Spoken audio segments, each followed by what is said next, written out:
Bom, eu quero fazer alguns avisos aqui, mas antes eu quero dizer que não me chame de chato nem de rigoroso, mas nós vamos determinar 3 minutos para cada pergunta, que acho que quem tem que responder são os palestrantes. Quem for fazer pergunta, que fique ali ao lado, que tem um microfone ali para se fazer essas perguntas, porque está sendo registrado, e que venha aqui para fazer suas perguntas. Mas eu quero primeiro, em nome da CNTU, agradecer os 2 palestrantes, mais uma vez, dizer que contribuíram muito, com certeza a gravação que nós vamos utilizar depois também será reproduzido nos nossos sindicatos, com a fala de vocês aqui, com essa contribuição, e agradecer mais uma vez, né, em nome do nosso presidente. O aviso que eu quero dar, todos quero dar agora, antes que termine, as pessoas saiam, que amanhã nós teremos um outro dia com intensas palestras aqui importantes para a continuidade do nosso curso. Justiça do Trabalho no Brasil, com a doutora Zilmara, que era secretária executiva do Ministério do Trabalho, negociação coletiva com os nossos assessores jurídicos, o Jonas e a Silvia, mídias digitais na luta sindical, com Kátia Lassávia, né, consultora de comunicação e marketing, gestão das entidades sindicais com Francisco Carlos Rodrigues Neto, Tuca. São pessoas que vêm contribuir também com esse curso. E aí, remetendo ao curso, para as pessoas que estão aqui a primeira vez, eu quero dizer que a CNTU não se faz só com esse curso aqui, com este módulo, não. Nós estamos uma campanha aí, na comemoração do bicentenário da independência, Projeto Brasil Inteligente, 2012, que temos 8 propostas das federações. São propostas essas que é um projeto para a sociedade, um projeto que faz com que a sociedade se transforme e seja melhor. Toninho e João, vocês acompanham, dizer dessa unicidade que tanto vocês falaram aqui, isso nos converge. São propostas que nos convergem, que nos unem, e que nós temos o interesse e temos a preocupação de fazer a unicidade na forma mais ampla das questões sociais desse país, da transformação, das mudanças, das conquistas que nós precisamos ter. E esse projeto aqui, coordenado pelo Allen, ele tem, que a gente nos preocupa aqui com os entraves que existem no desenvolvimento do próprio país, do bem-estar de toda essa população. Foi-se elaborado por cada federação esses 8 projetos Brasil Inteligente 2002, implantação da internet pública, mais ciência, tecnologia e inovação, alimentação saudável contra o uso de agrotóxicos, uso racional de medicamentos, mobilidade urbana, qualidade na saúde, reabilitação bucal para a inclusão social, Sistema Nacional de Educação Continuada.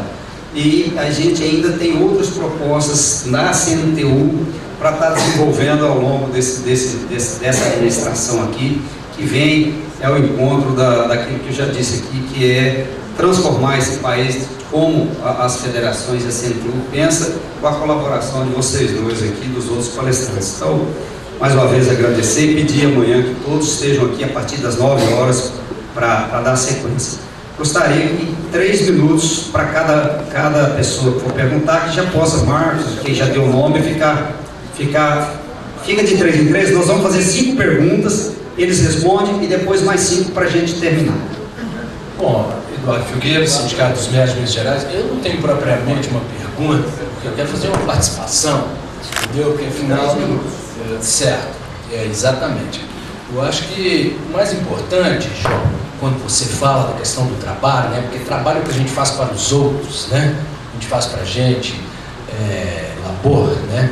Acho que é muito bacana o que você falou da anomia, né? Da questão do trabalho, exatamente porque cada vez mais o setor produtivo quer tirar da relação de produção o trabalhador, não é? Exatamente porque a identidade, a questão do trabalho ficou só na questão da produtividade e não no processo de criação que o trabalho representa, não é isso? E na verdade também a dificuldade do cidadão é porque o cidadão hoje, a inserção social do cidadão, como diz Zygmunt Bauman, é a identidade pelo consumo. Então mesmo o trabalhador, quando se insere socialmente, ele se insere pela sua capacidade de consumo. Então é por isso que os trabalhadores vêm até os sindicatos exatamente por questões que são específicas da renda, da receita dele e tudo mais. não é? Quanto tempo que eu tenho ainda? Vai contando 2 minutos. Ainda tem 2? É porque você fez o preparo aí, eu falei assim. Então, eu acho que essa questão de como nós vamos agrupar esses trabalhadores consumidores, porque na sua identidade social não é mais o trabalho que os identifica, essa rotatividade, nem é mesmo a categoria que eles representam, que os identifica, o que os identifica socialmente, o que os insere socialmente, a nós, né, falando de mim também, falando dos movimentos marcos sociais, é a capacidade de consumo, né, de inserir nisso. Então eu acho que isso é um grande problema que a gente enfrenta, principalmente na medida em que se tira do trabalhador os seus meios de produção. Resta para o trabalhador apenas o seu conhecimento específico, a sua habilidade, a sua força de trabalho. Não é? Na medida que você tira os meios de produção, você solta o trabalhador e deixa ele ao sabor dos ventos aí. Nesse sentido. Enquanto os sindicatos, eu acho que tem também toda a questão da percepção ideológica do Estado, né, que fez desqualificar-se a questão da entidade como representação, né, acho que isso é importante também. E o que mais contribuiu para que o Sindicato de Minas ganhasse a representação que ele ganhou nesses últimos 10 anos, resgate do patrimônio da representação, foi trazer na questão das negociações as especificidades da categoria. Então, acho que isso é uma questão que deve ser colocada para os sindicatos de uma forma geral, na medida em que o trabalhador identifica que a entidade está defendendo a especificidade do trabalho dele, fala assim, eu me identifico com isso. Agora, só isso aí também nos sufoca, né? Nos tira, acabou meu tempo? Cada um nos tira dessa luta maior da sociedade. Nesse sentido, são 3 temas, eu vou só citar, posso voltar a falar outra vez, né? Graças a Deus, em 3 minutos. Acho que o que está colocado para nós, de uma forma geral, são os debates do que é público e do que é estatal. Isso nós precisamos debater. O que é público e o que é estatal, principalmente na questão da saúde. Enquanto entidades, temos que focar na questão da terceirização. Eu acho que isso é o problema fundamental que os trabalhadores vão enfrentar. Na entidade, na relação com o associado, é a questão da comunicação direta com o associado, como nós fazemos a comunicação direta, e essa pauta da saúde aí é uma pauta que está dentro da história aí, que é uma pauta da sociedade, não é uma pauta de nenhuma categoria. Obrigado. Eu não ia perder a oportunidade, nós estamos aqui na presença do maior cientista e entendedor do Congresso Nacional. Então assim, nós sabemos que tem um monstro a ser enfrentado, que é um poder extraordinário. Eu sou Marcos Santana, presidente do Sinodonto, Sindicato de Dentista. Então, eu queria, assim, me dirigir a Toninho, você não sabe o que chama Toninho, né?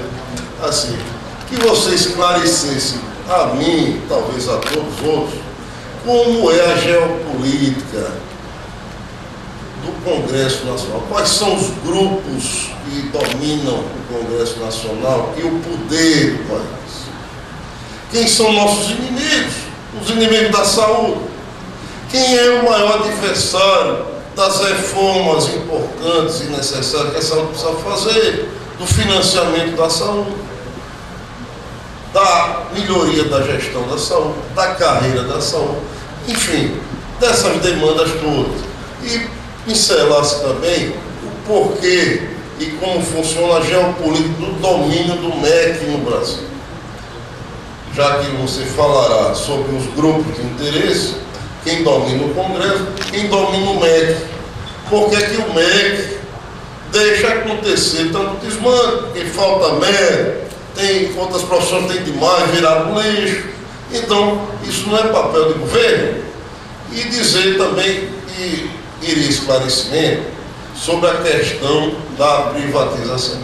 É o seguinte, o financiamento das campanhas políticas é uma coisa muito cara e a gente percebe, pelo menos na minha compreensão ignorante, que há um movimento gigantesco de interesses diversos de privatizar o público para que esses empresários passem a gerenciar e dominar todos os setores públicos, ganhando dinheiro e financiando as campanhas. Se isso é verdade ou se eu estou sonhando ou estou sendo louco, ou imaturo, ou algo que o valha? Essas são minhas questões que eu gostaria que fossem respondidas, não fizesse ano passado.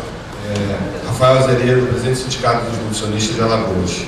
E só por uma questão de esclarecimento, não tem nenhuma relação de parentesco com o Eduardo Azeredo lá de Minas. Então, senador, nem com mensalão. Sim.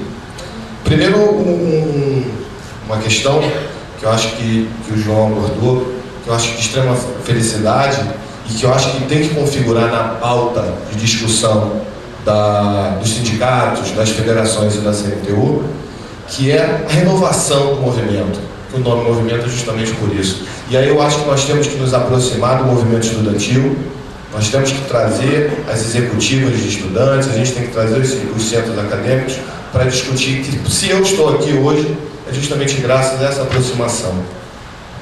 E a pergunta, sendo bem objetivo, é para o Toninho, que a minha categoria me cobra muito a questão do piso salarial nacional.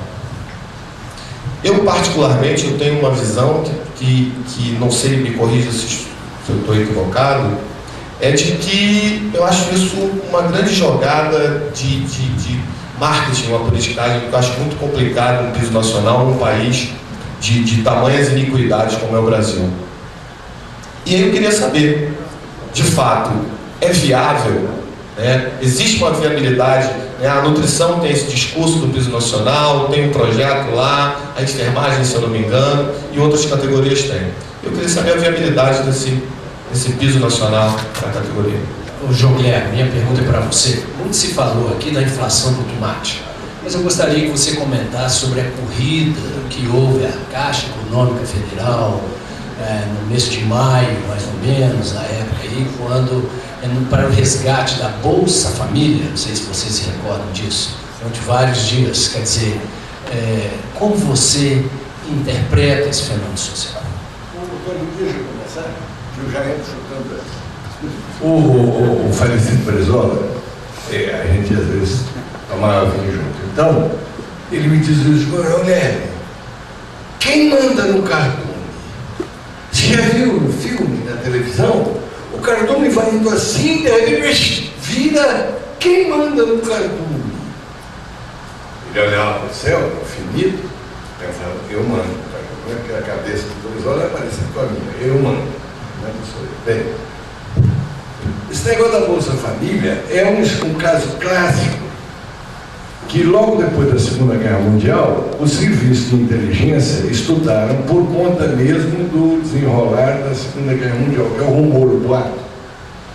Então, existe já tratados, a gente já estudou isso, já sabe até manipular. O Goebbels dizia: eu tenho condições, com a minha rede de inteligência, espalhar um boato em Berlim, levá-lo a Paris, trazê-lo de volta e controlar as diferenças. E já que eu falei no Goebbels, eu vou falar no Wolverine, que dizia o seguinte: toda vez que você ouvir um boato, preocupe-se por quem está transmitindo o boato, não pelo boato, mas por quem transmite, que aí você vai ver o interesse. Quem? É óbvio, hein? Não o quê? Quem? Não, quem transmite, porque aí você mede o interesse. Você não sabe a origem. Esse negócio da Bolsa Família é um exemplo típico repare, suponha que haja um desconforto a respeito de renovação das contas, etc. Basta alguém, num quadro, aí que eu quero, nessa porca, a torcer o rabo, num quadro em que a Bolsa Família se transformou em terceiro trilho do metrô. Terceiro trilho do metrô é aquele no qual você não deve encostar o pezinho. Porque se você encostar o pezinho, você vai ser eletrocutado. A Bolsa Família se transformou no terceiro trilho do metrô. Então, nessa situação, o boato... Então, eu vou provocar vocês. Na minha cabeça, o boato é a contrapartida das manifestações de junho. Eu explico o boato quase da mesma maneira que eu explicaria junho. Há um grau de satisfação eu tenho a Bolsa Família, mas há um grau de insegurança, eu não tenho garantida, percebe? Nessa situação, o Mao Tse-tung me ensinou que uma chispa pode incendiar a pradaria. Quer dizer, se o mato estiver seco, uma chispa pode incendiar. Agora, botaram a Polícia Federal, a ABIN, o povo que pensa essas coisas, e viram que foi realmente aquilo que os tratados clássicos de boato dão conta, compreende? Não há nenhuma oficina que trabalhe o boato. Existe uma condição, um gatilho, uma coisa que provoca, compreende? Quer dizer, tem um marceneiro, eu ouvi falar que tem um marceneiro em Belém, algum lugar ali em Belém, e esse marceneiro, filho do marceneiro, filho do marceneiro, e eu ouvi falar que ele foi num casamento outro dia e no meio do forró ele transformou Jerimum em quiabo. Pronto, está criado o Cristo aqui do Crato. Tá certo? Quer dizer uma coisa. Bem, agora a coisa é Constituição. Eu juro para vocês, eu estou numa batalha sozinho. Dia 5 de outubro farão 25 anos da Constituição. Botando Bolivariana, botando do Coador, botando a da Islândia, não há Constituição hoje no mundo melhor que a brasileira. Estou falando das três que são muito avançadas. Não há. A nossa Constituição foi feita e é um espetáculo de exercício de cidadania de povo brasileiro em condições muito difíceis. Nós tínhamos saído da ditadura militar, massacrado. Aí veio um processo econômico desfavorável, porque é aquela crise dos anos 80. Então nós entramos numa Constituinte na base de esse desmanche milicoide dos assassinos, as dificuldades e mais a crise econômica. Nós estávamos com um desemprego altíssimo, com a inflação altíssima. Aliás, se o tio Jacó estivesse aqui, eu queria brincar com um professor de aritmética lá de Minas, que desses eu faço 3 por semana, Jacó. Porque quem viveu a inflação alta, é uma digressão que eu vou fazer aqui, digressão com 2 S, tá? Digressão. Quem viveu a inflação alta sabe que a perda não é igual à recuperação. Suponha que você ganha 100. Vamos dizer, você ganha 100. A inflação foi 50. Quanto você passou a ganhar? 50. Quanto você precisa de recuperar para chegar a 100 novamente? 100%. A perda foi 50. Para recuperar essa perda foi 100. Se o número é grande, isso fica visível. Mas em números como os nossos atuais, isso também é visível. Meus companheiros, quando a gente fala em ganho real, e o Diese fala em ganho real, o ganho real já leva em conta a diferença entre inflação e reajuste. Deixa eu dizer para vocês, é um pouquinho de aritmética. O pessoal da saúde deve saber hoje aritmética, tem duplo cego, aquelas coisas, deve saber também número. A equaçãozinha é a seguinte: o reajuste é igual, para fazer em porcentagem, né? 100 vezes inflação dividido por 100 menos inflação. A equaçãozinha é essa. Se você tem uma inflação de 5, não é 5 que recupera teu poder de compra, é 5,26. Entendeu? Então, quando você anuncia um ganho de 8, o real não é 3 se a inflação é 5. O real é 2,74, entendeu? É que eu queria falar isso para o Jacó e para o meu colega aritmético lá de Minas. Quem viveu a inflação alta sabe que ele fez, infelizmente, falácia a respeito de estipular inflação, reajuste e ganho e perda de poder de compra. Quando o Diese fala que o ganho real foi 2, tanto, significa que ele já descontou aquela reposição que aquela inflação acontecida exigiu. Compreende? Quer dizer, isso é aritmética. E a aritmética eu aprendi que vale em Minas, vale em Belém. Ela é muito parecida. Se bem que tem uns lugares que as aritméticas... Bem, nós estávamos com inflação altíssima. Nós estávamos com um desemprego altíssimo. E conseguimos botar de pé uma das melhores constituições da humanidade. É graça de quem, Toninho? Graça do povo brasileiro. O povão que votou, fez campanha, articulou, exigiu aquilo, veio o Centrão, lutamos contra o Centrão. Eu vou falar, o Toninho chora aí que se eu falar isso. O Riedel, o movimento sindical hoje nem sabe que o Ulisses Riedel, nessa época, fazia batalha solitária lá naquela porcaria do Centrão. Foi criado o DIAP foi criado nas lutas da Constituição. O primeiro projeto do DIAP foi o trabalho, a dispensa imotivada.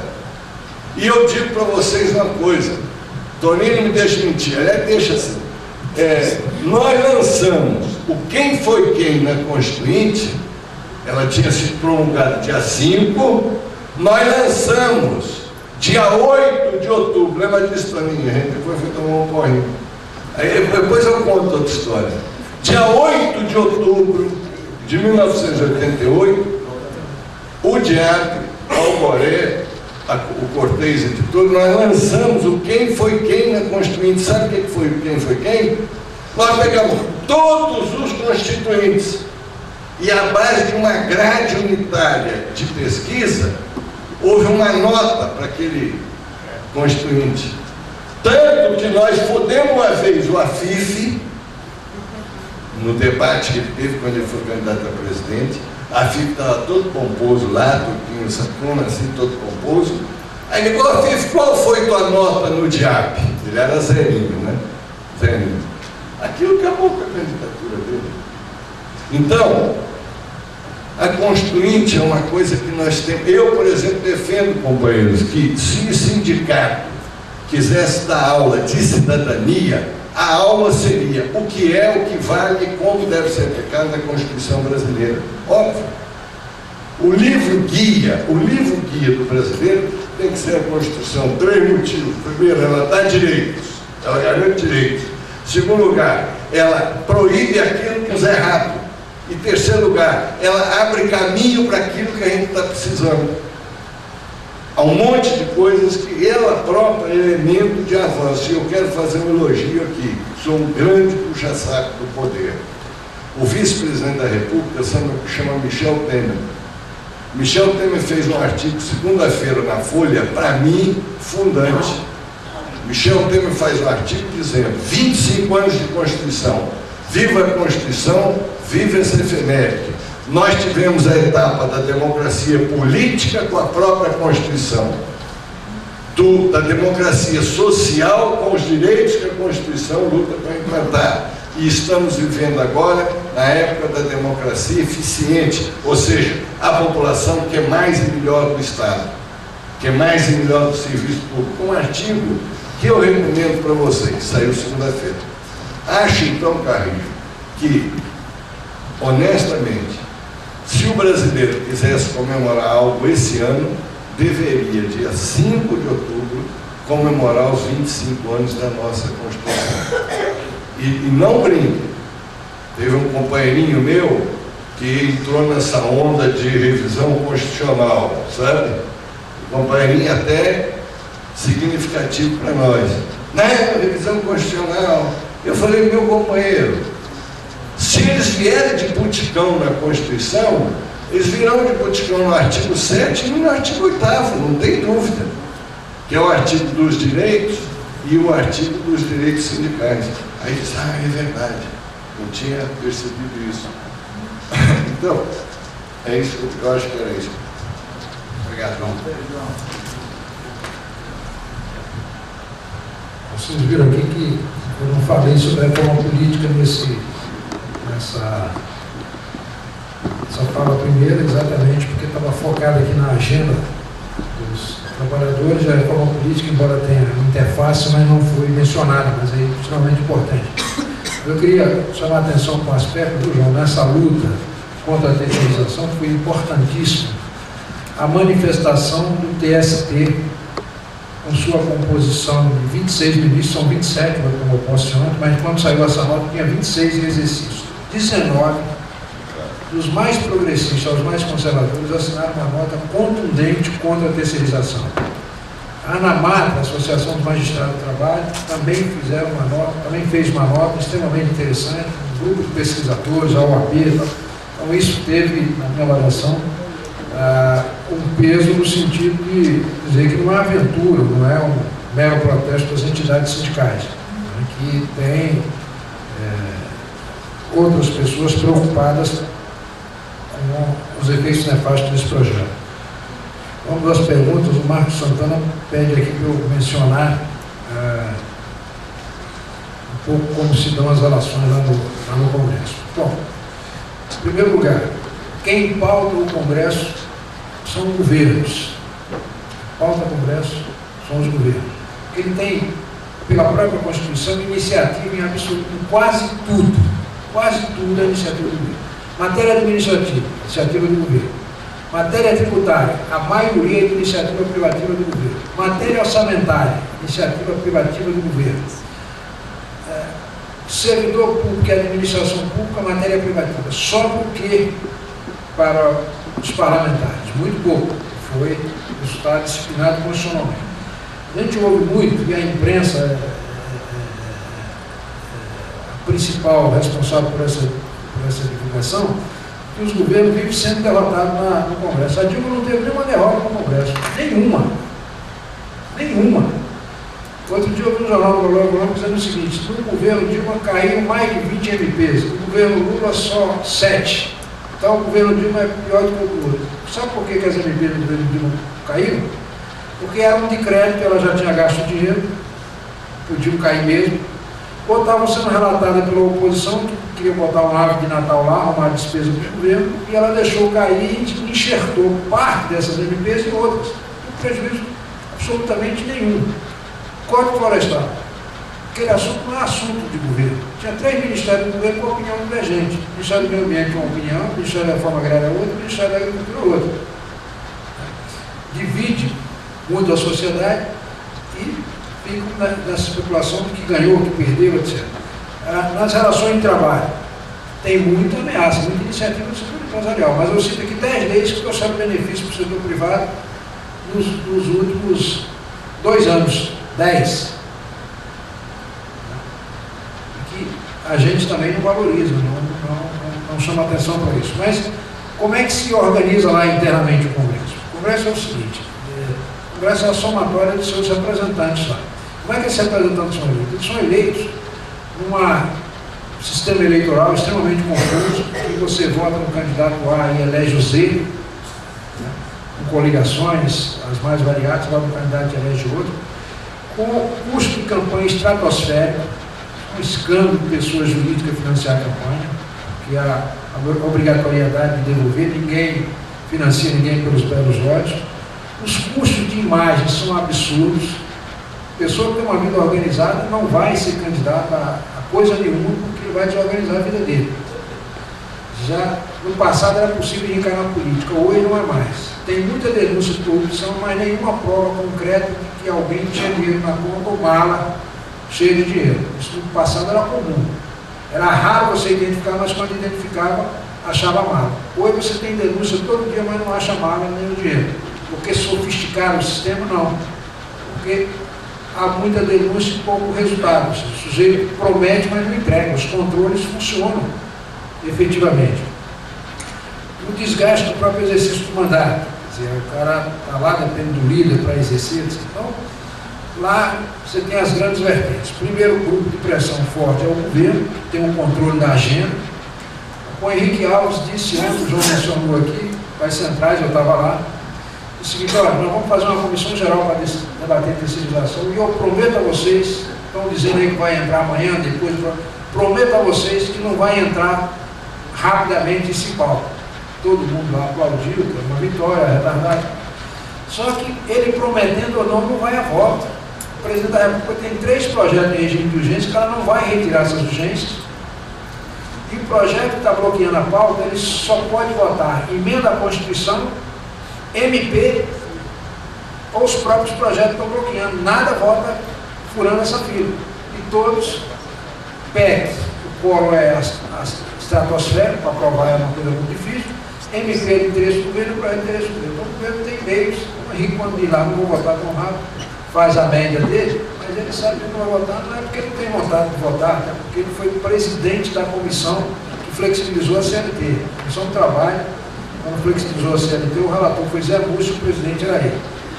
E o Congresso se articula muito em torno de bancada. Então você tem a bancada da saúde. Ela só é comum uma coisa, por mais recursos para a saúde. Mas a saúde estatal tem uma visão, a saúde pública, aquela no sentido das filantrópicas, que é pública, mas não é estatal, tem outra visão, e a privada tem outra visão. E aí eles fazem um cabo de guerra fora recursos. Recursos todo mundo está de acordo com a mãe, mas na hora da distribuição há uma guerra, como é que vai ser distribuído esse recurso. A mesma coisa vale para a educação, bancada ruralista, uma das mais articuladas lá no Congresso. Então, depende muito dessa conformação, como é que é financiada a campanha, quem financiou, dessa reunião das bancadas, mas o determinante é a população.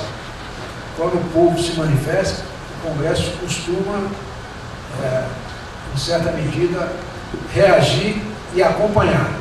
Você vê a quantidade de iniciativas que estão sendo tomadas aí em função desse episódio, dessas mudanças recentes. O companheiro de Alagoas perguntou sobre o piso salarial. Olha, o piso salarial é uma situação muito complexa. Passou de professores, inclusive aplicado ao setor público, mas na área de saúde, por exemplo, para o médico seria trágico, porque dificilmente o Congresso toparia fazer um teto que fosse hipoteticamente o dobro do de professores. E nenhum médico no Brasil ganha menos do que o dobro do teto do professor. Então seria um atraso tanto no setor privado quanto no setor público. Então não é nem conveniente, né? Se fosse fixado no mesmo valor da bolsa que está sendo dada aí para os médicos estrangeiros, aí tudo bem, justificável. Mas a fixação, se virar abaixo, e os governos estaduais, os municipais, não têm a obrigação de cumprir, porque eles têm iniciativa privativa em relação a esse tema. O governo federal, exceto por lei complementar, não pode legislar sobre isso. Porque lei complementar obriga estados e municípios, mas lei ordinária não, e o piso é fixado pela lei ordinária. Então, acho que é viável, mas dificilmente o governo federal encaminharia. Se encaminhasse, o valor seria baixo, e parlamentares podem encaminhar, mas tem visto iniciativa. Não pode criar uma despesa para o governo, ainda que possa criar, eventualmente, no setor privado. O Carrijo faz um comentário interessante, que o João foi muito feliz quando falou aí da Constituição brasileira. Eu acompanhei a Constituinte da campanha eleitoral, a gente fez a primeira publicação dando conta de como os parlamentares votaram nos projetos de lei de arroz salarial, naqueles decretos-leis na época, nas diretas já, no colégio eleitoral para eleger Tancredo, a opinião deles a respeito de aborto, de constituinte, de eleição direta, tudo isso a gente fez publicações estadualizadas na época, dando conta desses parlamentares. E muitos deixaram de ser reeleitos, em certa medida, até em função disso. E no acompanhamento lá da Constituinte, nós devemos muito ao Maio Covas, que foi o líder do PMDB, que designou todos os relatores das comissões e subcomissões e todos os progressistas. Isso foi muito importante. Pegamos um momento na história do Brasil com demandas reprimidas. Quando você tem um inimigo, como tinha a ditadura, até questões econômicas, que não têm relação direta com democracia ou não, ganha um componente de político nessa perspectiva, e aí as pessoas assumem que aquilo faz parte de restrição de liberdade também. É um peso muito grande, quase 30 anos de repressão, de demandas reprimidas, que as pessoas foram para a rua e conseguiram aprovar aquela Constituição. Aquilo foi uma revolução, porque a Margaret Thatcher, a primeira-ministra na Inglaterra, Ronald Reagan, o presidente dos Estados Unidos, e fazendo uma política de privatização de todos os setores, saneamento, petróleo,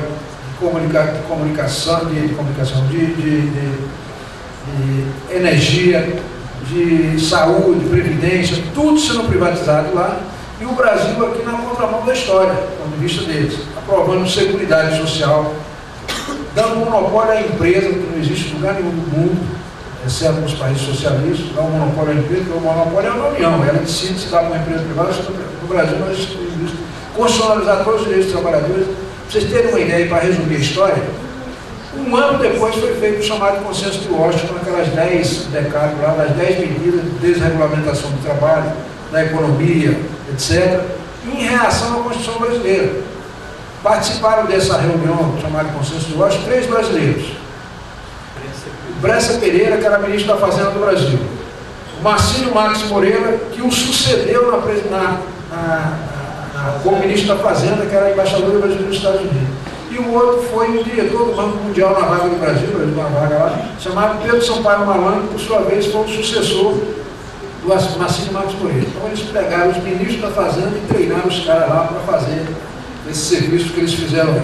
Então foi uma reação a isso, então foi um momento muito bom. Conhecer a Constituição, estudá-la é fundamental. Você deve ter recebido aí uma publicaçãozinha do Diário, que nada mais é do que um resumo do que há de essencial na Constituição, do ponto de vista do funcionamento do Estado.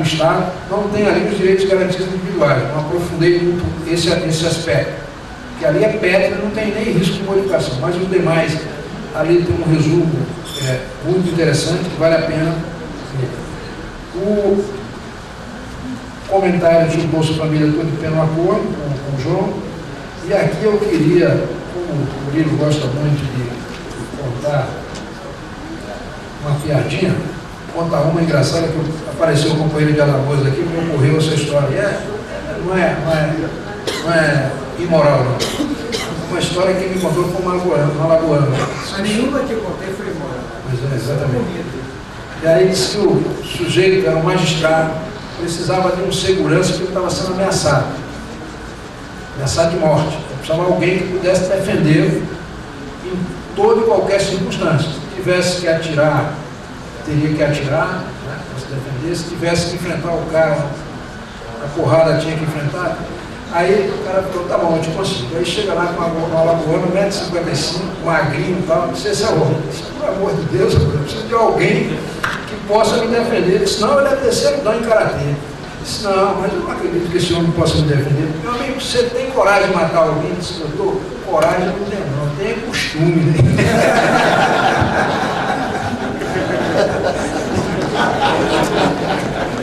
Muito bom, obrigado. Fernando, 3 minutos, por favor, Fernando. Fernando, Yali e Marta, por favor, ficam ali já ao lado. Nós vamos fazer mais 5 perguntas e vamos encerrar, tá? Pelos nossos compromissos. A pergunta para o Toninho. Toninho, a nossa categoria de nutricionistas, nós temos uma campanha contra o uso de agrotóxicos, né? A gente sabe hoje que a grande maioria dos alimentos que é consumido, o próprio Ministério da Saúde fala isso, está com mais de 30% de contaminação de agrotóxicos. E a gente sabe que tem uma legislação hoje feita em Brasília, não sei por quem, não sei como, que facilita muito a venda, a isenção de impostos, a situação da utilização em geral do agrotóxico é muito facilitada pela legislação brasileira. Eu queria saber, primeiro, a sua opinião sobre isso, se é que você acompanha alguma coisa sobre o PARA, sobre o Ministério da Saúde. Em segundo lugar, o que nós, brasileiros, nutricionistas e outras categorias da saúde, ou trabalhadores em geral, poderíamos fazer com relação a uma ofensiva para mudar essa legislação tão permissiva para os agrotóxicos, que é 100% multinacional, né?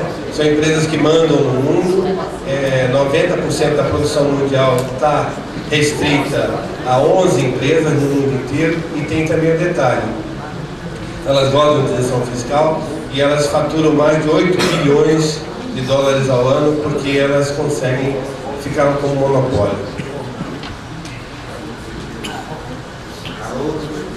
Boa tarde a todos. Meu nome é Haroldo Pinheiro, sou presidente do Sindicato de Odontologia do Distrito Federal, secretário-geral da Federação da FIO. Toninho, minha pergunta vai dirigida a você, obviamente, pelo desdobramento da nossa conversa hoje à tarde. Nós temos inúmeros focos dentro do Congresso Nacional, projeto de lei que nos interessa, todas as categorias que estão representadas. E aí o nosso companheiro lá da Lagoas falou do piso salarial, né? E esse é um projeto de lei que é de todas as categorias. Mas, na sua fala, você apresentou que, de fato, quem pauta o Congresso Nacional é o Executivo.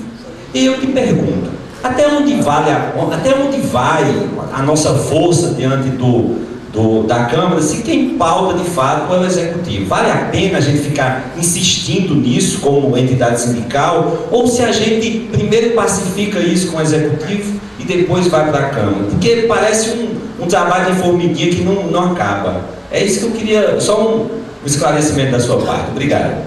Obrigado, Haroldo. Além, diretor da CNTU e do Sindicato dos Engenheiros no Estado de São Paulo, eu estava lendo essa contribuição, Noções de Política e Cidadania no Brasil, que é um livro que o Toninho escreveu. Né? E o livro tem 50 páginas, 60 itens. 60 itens extremamente didáticos para um jovem ou um não jovem. Então, eu recomendo fortemente que as entidades sindicais possam pedir ao DIAP, e quando vocês lerem, vocês vão entender que isso daqui é uma valorização muito importante da beleza da política. Aqui, não é? O que a política pode construir? Está aqui de maneira singela. Mas eu queria pensar com todos vocês, João, Toninho, Lepe, Murilo, companheiros, que no fundo nós estamos num momento muito privilegiado no nosso país, e não o contrário. Nós estamos num momento em que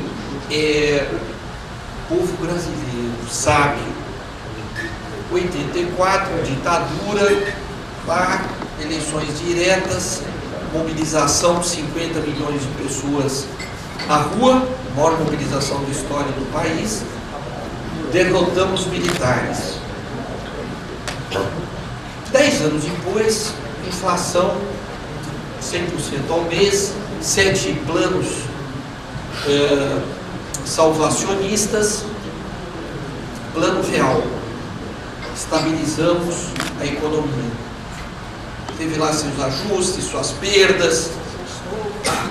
10 anos depois, tivemos a questão social emergindo, questão do combate à pobreza, eleição de um metalúrgico, do Lula, 2002. E durante 10 anos nós tivemos uma recuperação lenta, mas uma recuperação da renda do trabalhador. 10 anos depois, ou seja, 2013,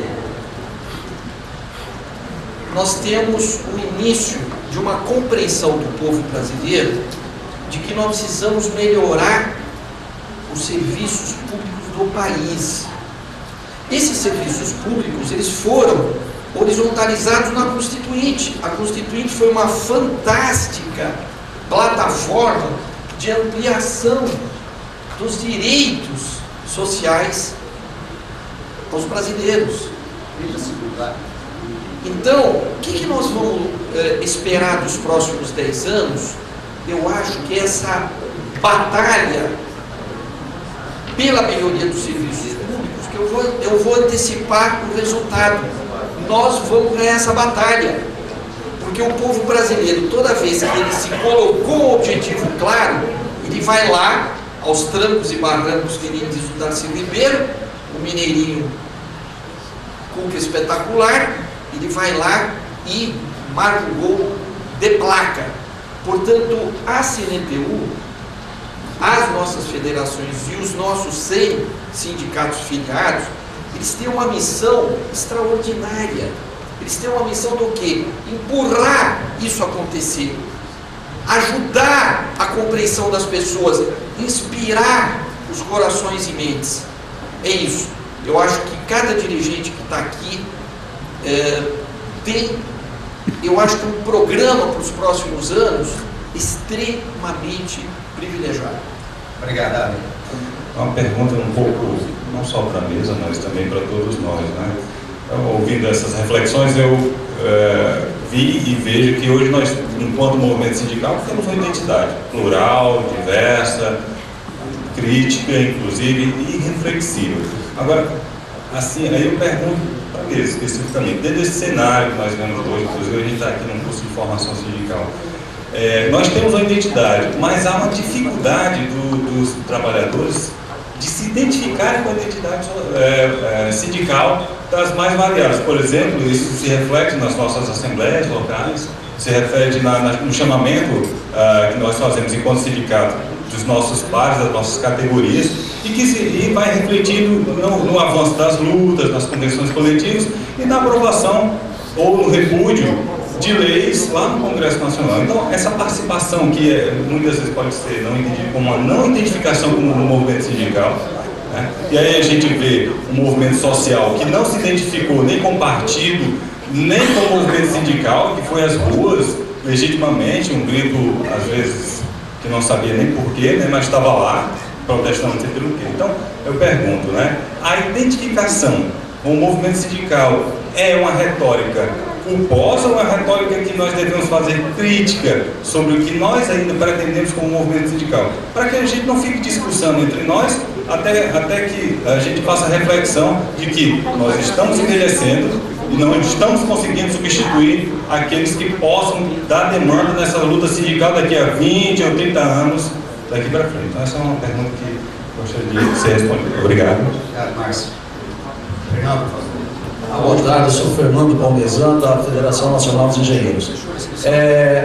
Eu fiquei com uma preocupação na colocação que o Toninho fez, porque o Toninho, aos 45 minutos do segundo tempo da palestra dele, ele fez a seguinte colocação, pelo menos no meu entendimento: tudo o que o movimento sindical faz pode simplesmente não ter efeito se a gente não conseguir, pelo menos, manter a bancada dos trabalhadores que hoje atua no Congresso, né? Então, para mim, é muito importante saber, embora a gente saiba dentro de cada um dos estados quem são os integrantes dessa bancada, talvez devesse circular no âmbito da CNTU, quem são esses nossos parlamentares, para que a gente possa, por um lado, defendê-los, né, mantê-los lá, ou pelo menos substituir a altura, ou então poder ampliar, porque para mim toda a nossa discussão pode perder efeito se não tiver essa defesa nossa lá. Essa questão das redes sociais e das comunidades, por exemplo, na área médica nós estamos aí com várias comunidades de 80 mil, 70 mil, 30 mil, né, debatendo os assuntos, e a gente vê, por um lado, esse esvaziamento da entidade sindical, né, como um traço cultural do trabalhador, e por outro lado nós vemos a organização dessa insatisfação nessas redes sociais, que efetivamente aí vão trazendo todas as questões. Como que vocês veem isso aí, nessa questão dessa busca do resgate da participação dentro da entidade propriamente dita e não só nesses debates virtuais? Bom,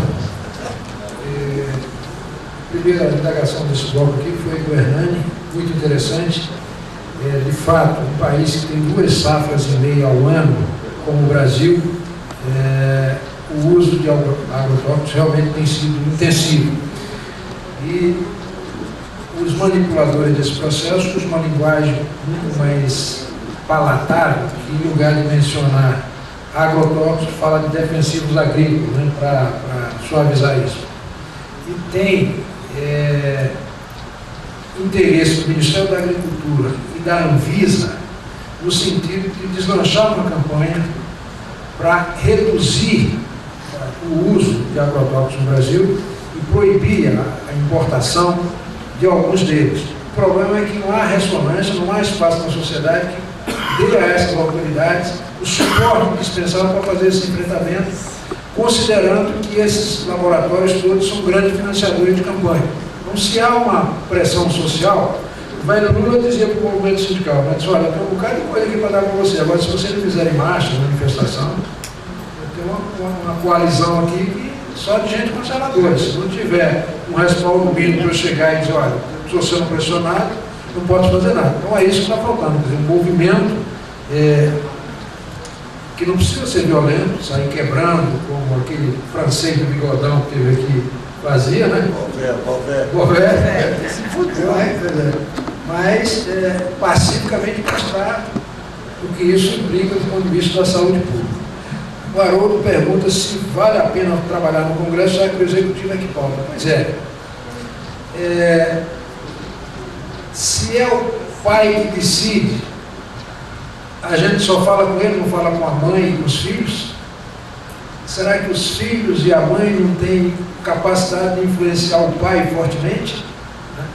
Então, fazer o Congresso é fundamental, porque esse Congresso vai criar condições no Executivo para que aquela matéria ganhe, seja pressionada, enfim, ganhe simpatia lá no governo.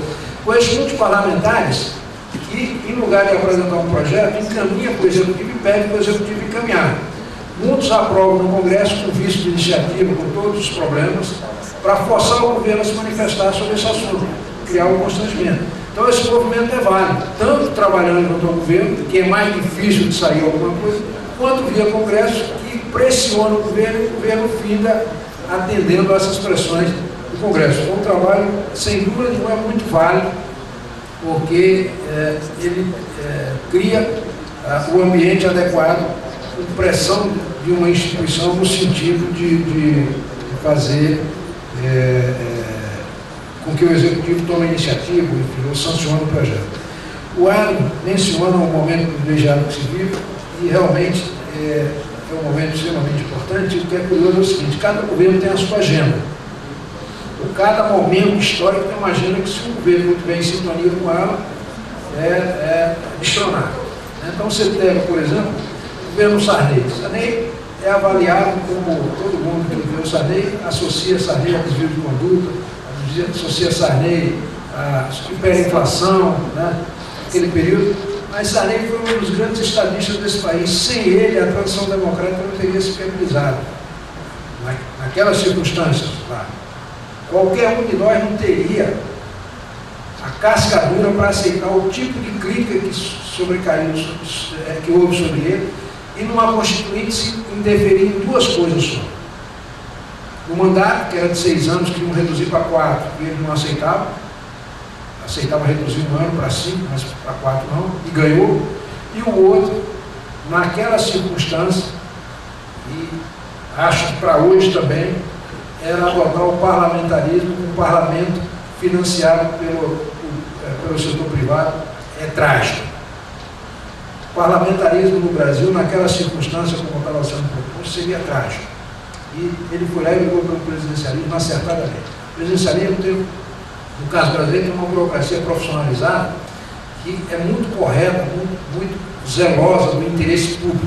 Esteja quem estiver lá na frente. O cara pode prometer o que ele quiser que não faz. Conheço dezenas de casos de pessoas que trabalham no Palácio e olha, o presidente tomou a decisão e nós não implementamos. Mostrando, provão para ele, ficou indignado, porque não era possível, porque era ilegal, tinha repercussões outras. Vou dar um exemplo. Projeto de contrato de acordo específico no nome da empresa. O Lula quis criar. Foram em cima dele, não deixaram. Encaminharam agora para Dilma, mas não criou, porque a assessoria lá disse, presidente, vai criar um problema. Estão dizendo aqui que as centrais estão de acordo. Só está de acordo com delas. As outras vão cair no pau. Isso tem uma repercussão, então não tem gente lá para cuidar disso. No sistema parlamentar, a pressão do Congresso faria com que adotasse isso em 2 tempos. O primeiro-ministro, a pedido do Congresso, adotava isso rapidamente.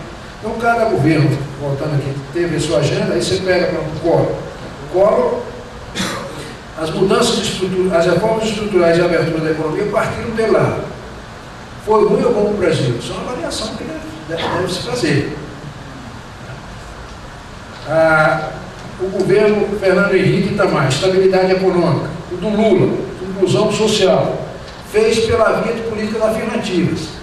Hoje o problema, a situação da Dilma é de sustentabilidade. Ela não mantém aquelas 30 milhões de pessoas que passaram para a condição de consumidor com políticas focadas. Vai ter que investir em políticas universais, em saúde, em transporte, em educação, em segurança, porque senão essas pessoas voltam à condição anterior.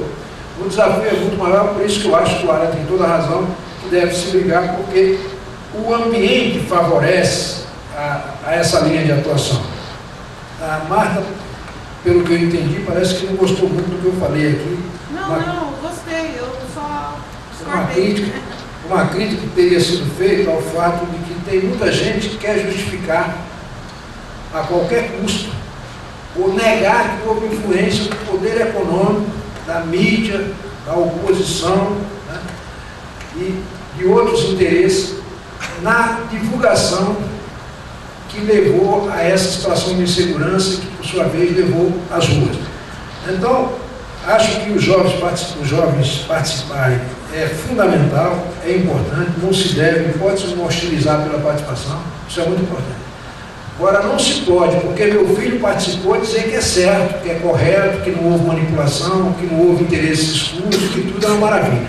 Não estou dizendo que eu estou calmo, estou dizendo o seguinte, que muita gente, quando você faz qualquer crítica ao que levou aquele movimento, não, mas meu filho fez, meu filho não é alienado, né? Meu filho sabe tudo, meu filho está antenado na internet.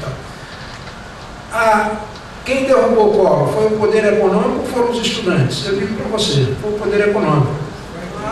Fez uma pesquisa, descobriu, um amigo meu fez, a pedido da Câmara Americana. A Câmara Americana perguntou para ele, fez a seguinte informação: qual é o grau de modernidade do Collor e qual é o grau de modernidade do Itamar? Considerando modernidade e comprometimento com a agenda neoliberal. O cara disse: Collor é 75% moderno, Itamar só 50%. Então, considerando essa resposta, o setor empresarial, a Câmara Americana e quem estava de acordo com aquela agenda neoliberal ia criar dificuldades para o Collor, ia sustentar, porque ele era 75% comprometido com essa agenda. Só que esse pessoal sabe a diferença entre eficiência e eficácia, entre empenho e desempenho. E fez a segunda pergunta para o analista: qual é a capacidade que o Collor tem de implementar os 75%? Qual é a capacidade que tem o Itamar de implementar os 50%? Aí a resposta foi a seguinte: no melhor cenário, o Collor implementaria 22% dos 75%. No melhor. No pior podia ser zero. E as razões todas elencadas no trabalho.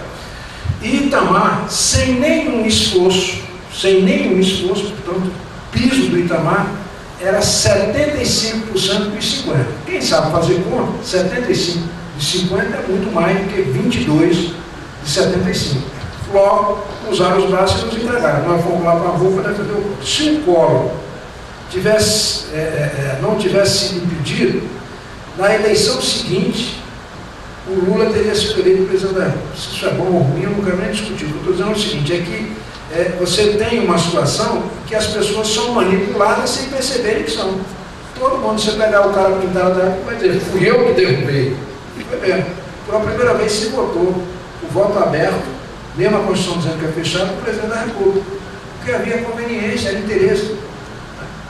Porque se fosse no voto fechado, provavelmente ele teria ficado. Muita gente não tinha esse tipo de informação. Eu mesmo conversei com o Genuíno, com o Eduardo Jorge, dizendo que, olha, a questão não é meramente ética, ou só ética. A questão é programática. Não adianta tirar o Collor e botar o Itamar no mesmo programa dele, porque ele é mais eficiente, ele vai produzir mais resultado logo. E quais foram, o que o Itamar, o que o Collor aprovou, fora a confisco da poupança? Nada. Agora o que ele encaminhou, o Itamar aprovou. Aprovou lei dos portos, lei de licitação, aprovou lei de falência, aprovou ação declaratória de constitucionalidade, que é um mecanismo que o presidente da República, o presidente dos poderes, pode pedir que uma lei seja declarada constitucional sem contraditório, sem que a sociedade seja ouvida. E privatizou as principais estatais, começaram a privatização no governo Itamar Franco. Então, e depois o Fernando Henrique deu continuidade, etc. Então a coisa não é tão simples assim. Por isso que eu estou falando dessa coisa que O fato de meu filho ter ido não significa que está certo. É só essa crítica que eu quis fazer. O Morissette disse que a Dilma estava com raiva do mercado financeiro, depois ficou com raiva dos médicos, mencionou aqui a questão dos partidos. Eu acho que os partidos vão ser criados até a eleição. A conferência de assinatura deve ser acelerada nos cartórios e vão dar como deram para o Kassab lá atrás. Vai ser uma vergonha não atenderem esse partido, tendo atendido ao Kassab lá atrás. Quanto à raiva da presidente em relação aos médicos, eu acho que os dois erraram nesse processo. Os médicos, porque enveredaram pelo caminho de crítica aos cubanos, especialmente aos cubanos, para a percepção geral. Eu não estou fazendo crítica aqui aos médicos, estou dizendo que a percepção geral é que o negro foi hostilizado, cubano, de um país pobre, etc. O branquinho lá, que veio de Portugal, da Espanha, não passou pelo mesmo constrangimento. Então conseguiram manipular o troço de tal modo que os médicos ficaram mal na fita, porque conduziram mal esse processo.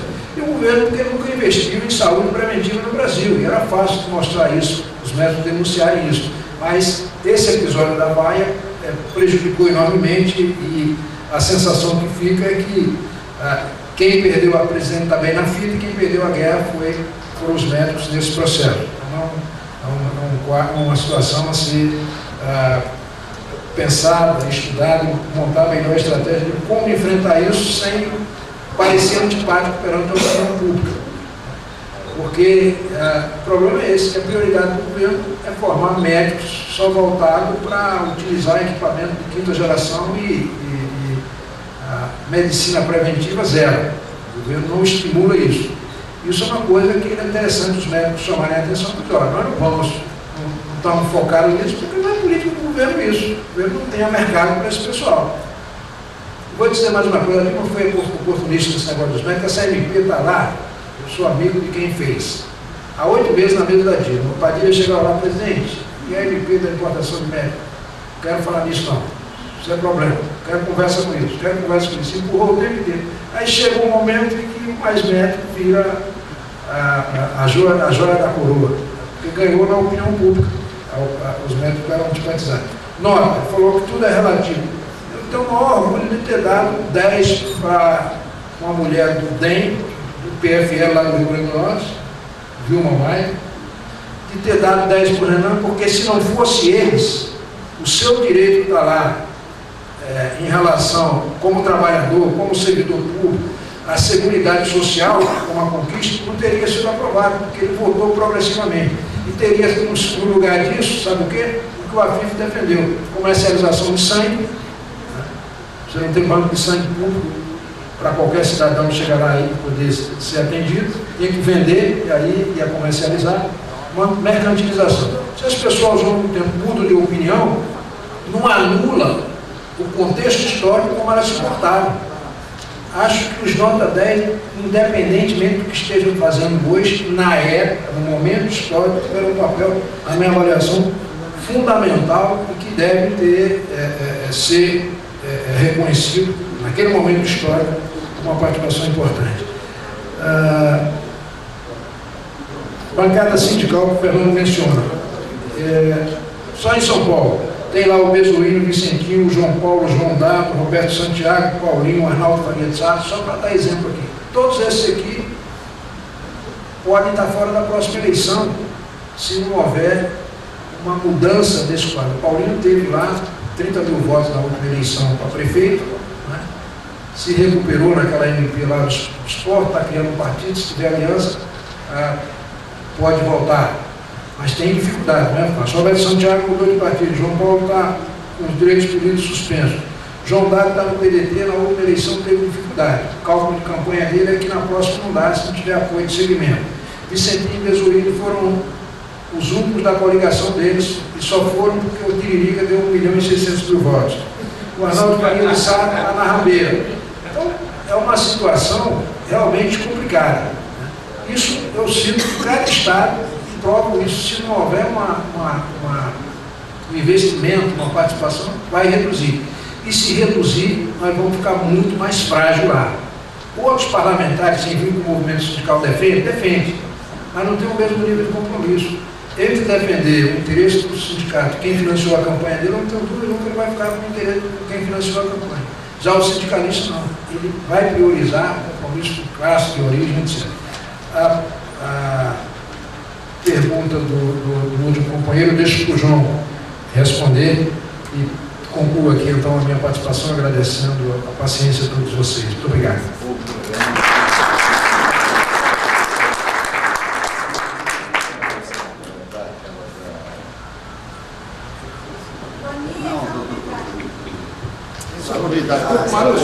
Ah, tá, desculpa. É verdade. Bom, é o seguinte, se fosse levar ao pé da letra, a Constituição diz que nada pode ser indexado como o salário mínimo. Nada. Há decisões judiciais vinculando, mas são questionáveis. Há uma lei em vigor do Plano Real que diz que a economia está desindexada. Então, indexar a qualquer índice é uma situação complicada. Então, essa é uma luta difícil, tem que descobrir um novo parâmetro de como recuperar isso.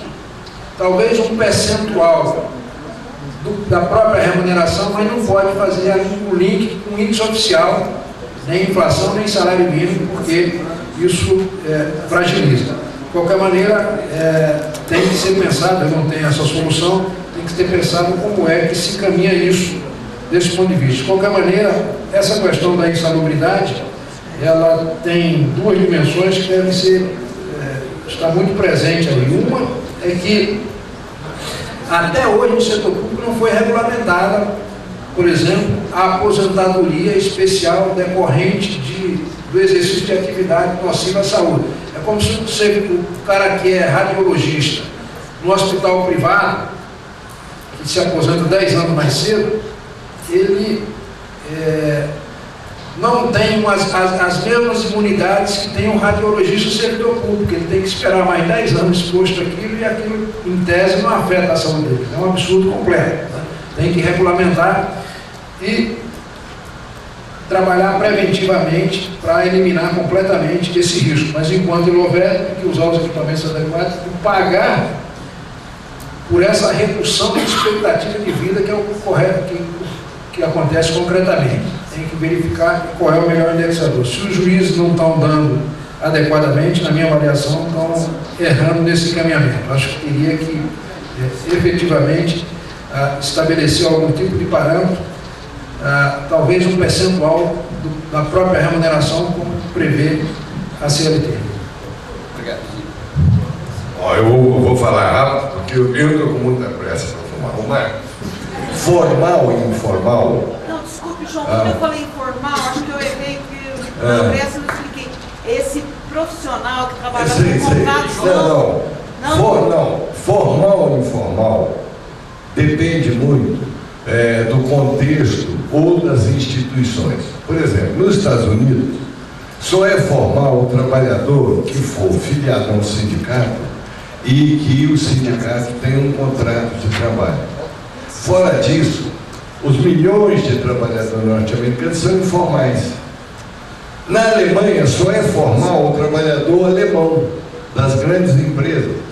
A Turcolândia toda é informal. Então, o conceito de formal e informal vai depender muito das instituições. Agora, para resumo de conversa, hoje no Brasil, nós somos 200 milhões. 100 milhões é para gente novinha ou muito velha, não conta, vai para 100, que é a BIA, a população ativa. Desses 100 milhões, hoje, cravadamente, nós temos 70 formais e 30 informais. Está incluído informal aí o contrato de trabalho com carteira, o funcionário público, o autônomo, o militar. Então, aquele mito de que a maior parte da mão de obra no Brasil é informal é errado, ele ficou para trás há 10 anos. Tem 10 anos que o nível de formalização vem subindo em relação ao nível da informalização. Mesmo o trabalhador que é demitido e depois vai para outro emprego, Ele é formal, porque ele tem até o seguro-desemprego no intervalo, percebe? Então, existe uma mitologia que é lá da época do neoliberalismo e que a gente está projetando, e que não é verdade. O Brasil é hoje um país que está na contramão da desgraceira que está acontecendo na Europa e nos Estados Unidos. É simples de entender isso, se a gente tiver cabeça. Nós estamos na contramão. Assim como o Toninho falou que nós estamos na contramão na época da Constituição, enquanto Tati e Riga soltavam os cachorros, a gente aqui avançava. Hoje nós estamos na contramão em relação à tendência do capitalismo e do socialismo chinês. Ou seja, nós estamos formalizando, garantindo emprego, garantindo fome. Pelo amor de Deus, é a única época da minha vida que eu vi isso acontecer. Bem, o Morissette, quem vai ganhar? Eu sei, mas não te conto. Sei, mas não te conto.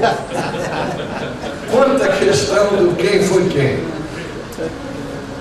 Nós tínhamos dificuldade para editar o livro e precisava de financiamento, porque o movimento sindical é canguinha, exceto a CNTU. Já sabe, é que eu preciso ver. O movimento sindical é canguinha. Canguinha. Rodou a bolsinha. Quem comprou a quarta capa e que viabilizou o livro? Quem foi quem? Banco do Estado de Alagoas. Banco do Estado. Quem era o governador de Alagoas? Cola agora. Eu dou um doce para quem dissesse para mim a trajetória e o futuro do Collor. Entendeu? Você está querendo viabilizar uma obra de interesse do movimento. O governador de Alagoas manda o banco financiar a quarta capa. A quarta capa financia o quem foi quem, que foi o mais efetivo instrumento que o movimento sindical unitariamente produziu no Brasil. Nunca houve um exemplo disso.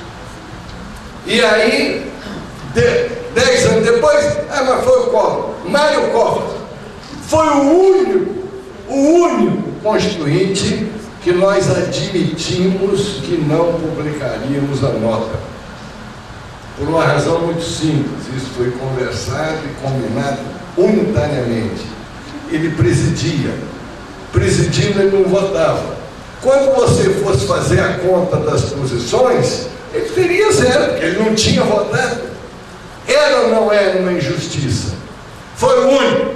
Gusquem veio nos pedir Fusquinha para botar 10. Lembra disso? Não, Gusquem. A tua nota vai ser, se não me engano, 9,59, 73. Ei, eu sou sindicalista como cu de guarda, mas o problema é que aqui foi objetivo. Nunca houve contestação. Vocês sabem disso? Nunca ninguém contestou e provou que teve maracutaia naquelas notas. Nunca, nunca. Nem cerado, nem desado. Agora, o que o Toninho falou é essencial. Nós fizemos uma fotografia do momento. E outra coisa, era julgada política. Porque a hora que a gente difundiu os itens que seriam julgados, qual era o objetivo? Vota bem que tu vai ter 10. Havia um estímulo. Então, foi um livro de campanha, aquilo que os americanos chamam obra em progresso. Tanto que quando, dia 8, nós lançamos o livro, os efeitos dele já tinham sido, no caso da Constituinte, no caso, sabe, já tinha sido efeito. Olha, identificação. Identificação. A gente tem que ter muito cuidado, porque às vezes o que é não parece e o que parece não é. A gente tem que ter muito cuidado, porque todo mundo sabe que cafetão de gravata não é capitão de fragata, embora apareça. Identificação, no caso do sindicato, é a busca do sindicato para representar, mas o exercício pelo sindicato da representação.